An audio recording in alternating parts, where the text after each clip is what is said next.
Il croit en notre capacité à construire ensemble un monde meilleur. والموازنة بلا قطع حساب هي حفلة نفاق.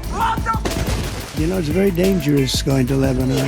الأعياد خطيرة وخطيرة.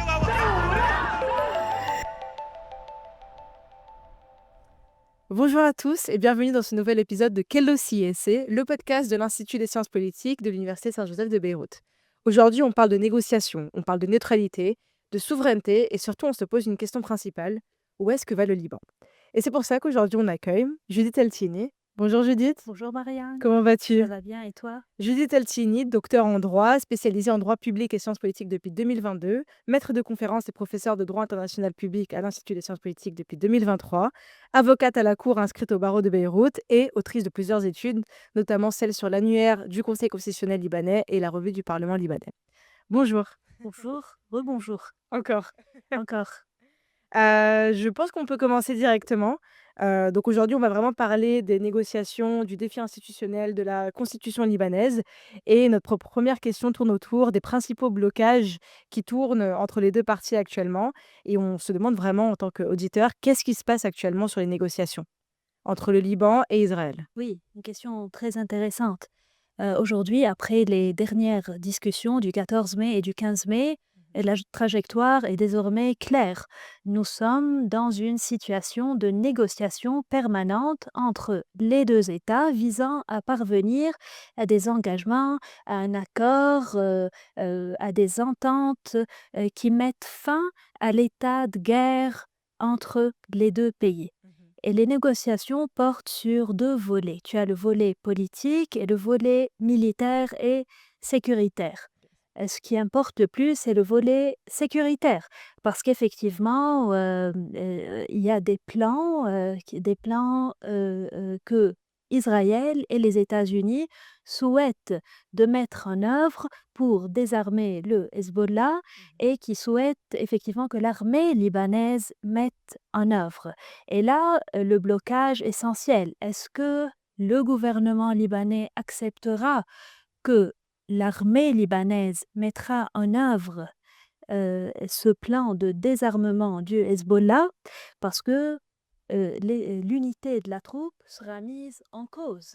Là, aujourd'hui, quand on parle de ces accords, ça reste un peu flou. Est-ce qu'on parle d'un cessez-le-feu renforcé? Est-ce qu'on parle d'un accord sécuritaire? Est-ce qu'on parle de quelque chose de plus politique? Quelle est vraiment la forme que prend cet accord? Je pense que la situation actuelle s'oriente plutôt vers un accord sécuritaire renforcé. D'accord. Un accord sécuritaire renforcé paraît le plus envisageable et le plus opportun, vu le rôle des Américains qui poussent vers cet accord. Cet accord doit contenir des règles d'engagement plus avancées, doit contenir aussi un déploiement effectif de l'armée au sud du Litanie Ouais. et aussi des garanties de sécurité qu'Israël peut vérifier. Alors qu'un cessez-le-feu même renforcé paraît moins opportun parce que l'expérience nous a montré qu'il y a eu des violations répétées, il y a eu vraiment des frappes, même des frappes limitées. Donc un cessez-le-feu paraît un accord fragile. Ouais. Reste l'option de l'accord politique. Ouais. Tout accord politique doit vraiment traiter les questions profondes, les questions politiques profondes. Et on se demande, est-ce qu'un accord politique peut mener vers une normalisation voilà, donc c'est une question primordiale à poser. Et c'est ça vraiment la vraie question que je pense beaucoup de gens se posent, c'est est-ce que c'est possible, est-ce que c'est envisageable d'avoir un accord durable entre le Liban et Israël, une certaine normalisation aussi sur le long terme? Donc, ultimement, en fin de compte, la paix aura lieu. Ouais. D'accord? Ça va prendre du temps, mais la paix aura lieu. La situation s'articule autour de trois figures. Premièrement, les Israéliens qui ont évoqué un accord de paix, qui ont évoqué l'ouverture d'ambassades dans les deux pays, qui ont évoqué des investissements économiques. La deuxième figure, c'est le président américain qui souhaite exposer cette photo de la poignée de main entre le président libanais et le premier ministre israélien. Et la troisième figure qui est celle du sud du Liban qui brûle et qui ne peut continuer à brûler, et aussi la question des déplacés qui est une question pesante et qui touche à la cohésion intérieure du pays. Et donc voilà, ces trois figures-là peuvent mener vers un accord durable entre les deux États, tout en laissant un œil vers les avancements régionaux entre l'Iran et les États-Unis, etc. Quand vous parlez d'image entre le président libanais et le président israélien, ça Voilà. me fait penser à l'image qu'il y avait eu, je ne sais plus exactement la date, mais c'était entre, je pense que c'est les accords d'Oslo, il me semble, avec une image du président Tout à fait. palestinien et du président, enfin, du premier ministre israélien qu'on avait vu il fut un temps. Moi, je me pose une question beaucoup plus juridique et sur le plan constitutionnel libanais, parce que c'est votre domaine d'expertise, quelles seraient les procédures pour conclure un accord avec Israël? Concrètement, qu'est-ce qu'on fait? Il faut distinguer entre la conclusion d'un simple accord Oui. et la conclusion d'un accord qui peut être qualifié de traité international. Et là, la Convention de Vienne sur les traités internationaux de 1969 va s'appliquer. D'accord. On doit revenir toujours aux stipulations de la Constitution. Selon l'article 52 de la Constitution libanaise, c'est le président de la République qui négocie au nom de l'État et qui ratifie les traités en accord avec le chef du gouvernement. Mais les traités ne peuvent être ratifiés qu'après l'accord du Conseil des ministres aux 2/3, selon les stipulations de l'article 65, paragraphe 5, parce que les traités internationaux, les accords internationaux, ce sont des questions fondamentales qui nécessitent l'accord du Conseil des ministres aux 2/3.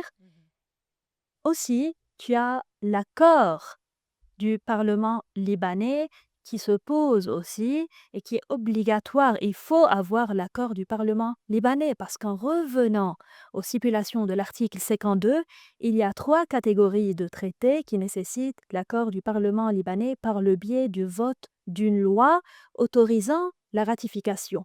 Ce sont D'accord. les traités qui ne peuvent être dénoncés à l'expiration de chaque année, les traités de commerce et les traités qui touchent aux finances de l'État.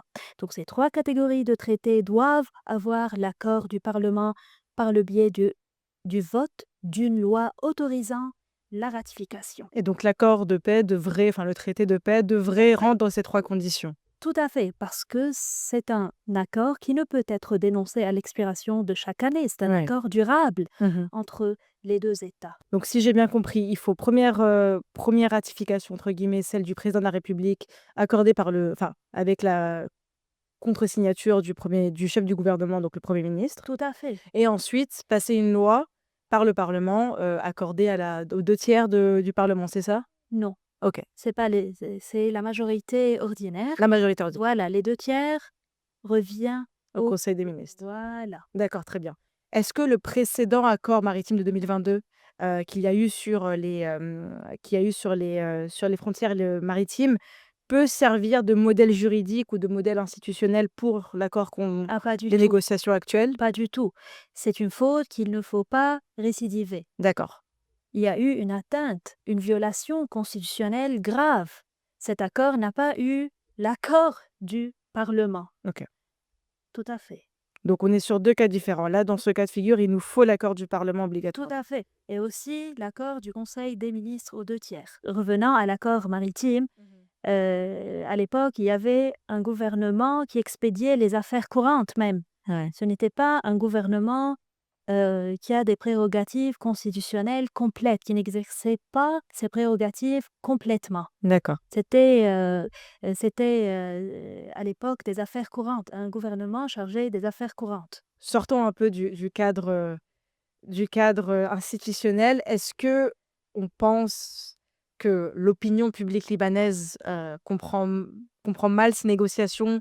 Est-ce qu'il y a des points où vous avez l'impression qu'il y a des points flous en fait au niveau de ces négociations pour l'opinion publique libanaise? Tu sais, Marianne, une frange importante du public libanais considère que négocier en face à face avec Israël est un tabou. Ouais. Donc ça, c'est première chose. Deuxième chose, Aussi, une frange importante considère que l'État libanais négocie d'une position de vulnérabilité qui est dictée par les rapports de force, qui est dictée par, par la réalité du terrain. Donc ce sont des choses qui indiquent que le public comprend mal les négociations. Mhm.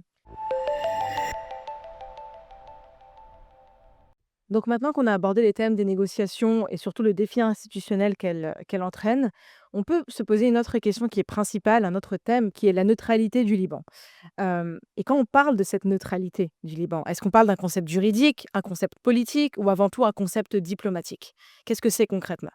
C'est un concept, c'est une combinaison de concepts politiques et juridiques et diplomatiques, et aussi, ce que tu as oublié, historique. D'accord. Historique parce que, euh, tu sais, Marianne, l'histoire du Liban est bien marquée par la neutralité. Pour le Liban, on se rappelle d'une tente Mhm. en 1959, en mars 1959, d'une tente dressée à la frontière syro-libanaise, où le président libanais, Fouad Chahab, a décidé de rencontrer Jamal Abdel Nasser dans cette tente. Et voilà, c'était un message politique. À l'époque, on était en apogée de la République arabe unie. Et donc, c'était un message politique que le Liban ne peut être ni absorbé par les axes régionaux et n'est pas un terrain des guerres des autres, où les guerres des autres peuvent se dérouler. Donc, voilà aussi la neutralité. Je te dis que la neutralité a ses racines même dans l'histoire de l'État du Grand Liban. En 1920, même avant, 50 jours, 53 jours de la proclamation de l'État du Grand Liban, on lit dans un mémorandum officiel du comité administratif de la Mutasarrifia, on lisait un appel à la souveraineté du Liban liée à sa neutralité, en disant que le Liban ne devrait être ni attaqué et qu'il ne devait lui-même attaquer les autres. Donc, qu'il doit se tenir à l'écart de tous les conflits. On lit même la neutralité dans les déclarations ministérielles de 1943 jusqu'à 2008. En 2008, on a adopté cette trilogie d'armée, peuple et résistance. Donc voilà. Est-ce qu'on peut vraiment être neutre dans une région qui est complètement marquée par des conflits permanents et dont les rapports de force sont très asymétriques? Bien sûr, on peut. Tu vois maintenant avec les pays du Golfe, Ouais. durant cette guerre et leur position de neutralité, Ouais. la neutralité ne signifie pas le fait de ne pas riposter lorsqu'il y a une attaque, ne signifie pas qu'on peut exercer notre légitime défense selon l'article 51 de la Charte des Nations Unies. D'accord. Donc on peut être neutre, préserver notre neutralité dans une région de conflit, mais aussi on peut riposter en cas d'atteinte. D'accord. Je rappelle simplement l'article 51 de la Charte des Nations Unies, c'est un article qui permet de répondre en cas d'agression armée. Voilà. Donc la réponse devient légitime La de réponse- par le fait qu'il y a une agression préalable. Même l'article 51 de la Charte des Nations Unies qualifie le droit de légitime défense en droit naturel. Donc c'est un droit c'est l'exception au principe de la guerre hors la loi. D'accord. Tu sais, le principe de la guerre hors la loi a deux exceptions juridiquement parlant. La première, c'est la légitime défense, et la deuxième, c'est la sécurité collective que le Conseil de sécurité exerce en vertu du chapitre 7 de la Charte des Nations Unies. D'accord. Mais il faut avoir, pour pouvoir exercer la légitime défense, il faut avoir une attaque effective et non pas une simple menace. Mhm. Et si on regarde au-delà peut-être aussi du côté purement et durement juridique, est-ce que la neutralité, elle supposerait une redéfinition du rôle de certains groupes, des acteurs armés non étatiques, notamment le rôle du Hezbollah au Liban? Tout à fait, bien sûr. Le Hezbollah est devant deux choix. Déposer ses armes et devenir parti politique ou bien perdre ces deux options. Ou bien perdre ces deux options, effectivement. D'accord. Et est-ce qu'il existe des précédents internationaux d'États qui ont adopté une posture de neutralité tout en conservant en même temps un acteur armé non étatique influent sur leur territoire? Ça existait en Somalie, au Yémen, au Pakistan. Mais là, ici, on parle d'une neutralité asymétrique. Oui, On parle d'une souveraineté fragmentée. oui, Ce n'est pas une véritable souveraineté. oui. Ce n'est pas une véritable neutralité, juridiquement parlant. Donc maintenant qu'on a vu un peu ce domaine, j'aimerais juste qu'on revienne sur la constitution libanaise, parce qu'il faut rappeler que cette année, dans quelques jours, n'est-ce pas? Non, c'était hier. Hier, pardon. Hier, c'était le centenaire de la constitution libanaise, donc ça fait 100 ans qu'elle a été écrite. Et on peut se demander, du coup, dans ce contexte où, en général, on ne parle pas beaucoup de constitution, malheureusement, aussi dans le domaine public et dans les débats publics, mais on peut se demander, je pense que c'est important aussi de se poser, qu'est-ce que représente symboliquement ce centenaire de la constitution de 2026 pour le Liban aujourd'hui dans ce contexte actuel? La constitution, elle est simplement reliée à l'idée de l'État. Ouais. Une constitution, c'est une règle suprême, c'est une loi suprême qui régit les pouvoirs publics. Donc voilà, l'idée de la constitution est reliée à l'idée d'un État.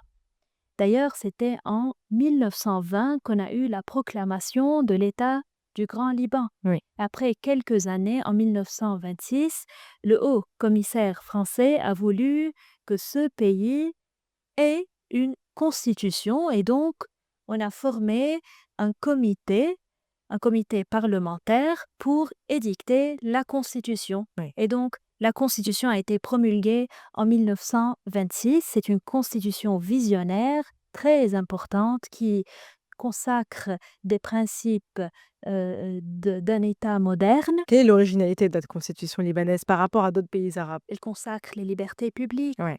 les droits de l'homme. Si tu lis la Constitution, on a 15 articles, du 1er au 15e article, qui consacrent les libertés fondamentaux. Ça, c'est l'originalité de la Constitution libanaise. Aussi, la Constitution renferme un préambule très intéressant qui a été introduit par le biais des amendements de Taïf en 1990.